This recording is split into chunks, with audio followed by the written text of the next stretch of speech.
Okay, hey, nice to see you again. So, here is another strength of people who have ADHD. You can call it thinking outside the box, you can call it mental flexibility. What I'm talking about is that we tend to be able to come up with abstract ideas, abstract ways of describing things. This was, for me, as a classroom teacher, one of my greatest strengths. I mentioned in the last video that the ability to hyperfocus was not always one of my strengths, not in the classroom anyway. Not when I had students coming and going. I would get so focused on the lesson that I would basically blank out on everything else. But by far, my greatest asset as a teacher was my ability to think quickly and come up with explanations, analogies, examples on the fly.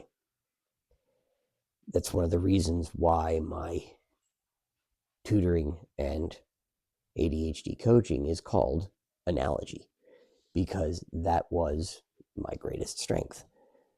I could come up with examples where if a student is getting confused, there's nothing worse than I explained it to you, you don't understand, and my response as a teacher is I explain it to you again, the same way I just explained it to you before. Not helpful. It's kind of like, if you don't speak a foreign language, speaking it slower really doesn't help much. So, in your career, in your life, if you have the need to be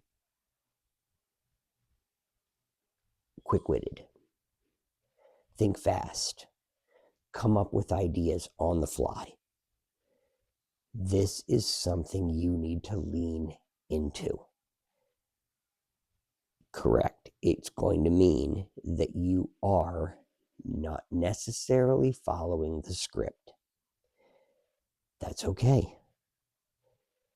Obviously, there are times when doing it precisely the way your boss just told you to do it, that's the way to do it, period. They're not going to find it amusing if you do it in some utterly different way. Or maybe they will, but there's going to be times when taking liberties is not what you want to be doing.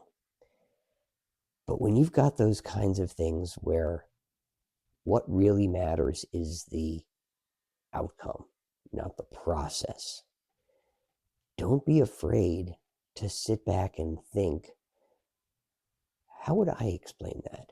How would I write that? I find it really easy to take things and put them in the context that another person is going to understand. Obviously, you have to know that person's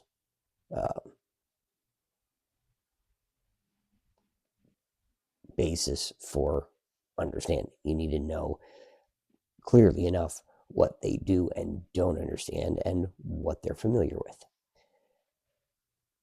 I also find it easy when I am writing an email.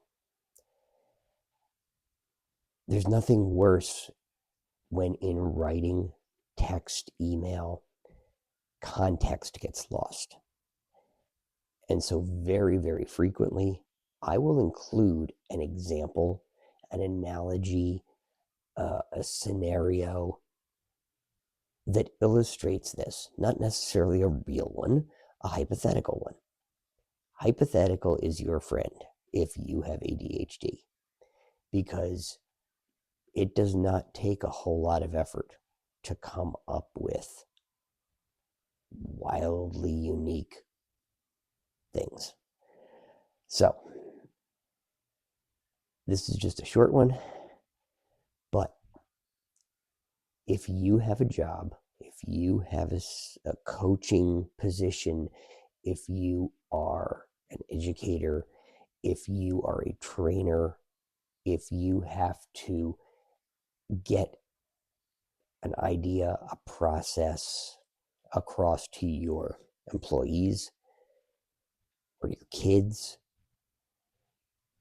taking what you know and turning it into something they will understand should be something that is easier for you than it is for the average person.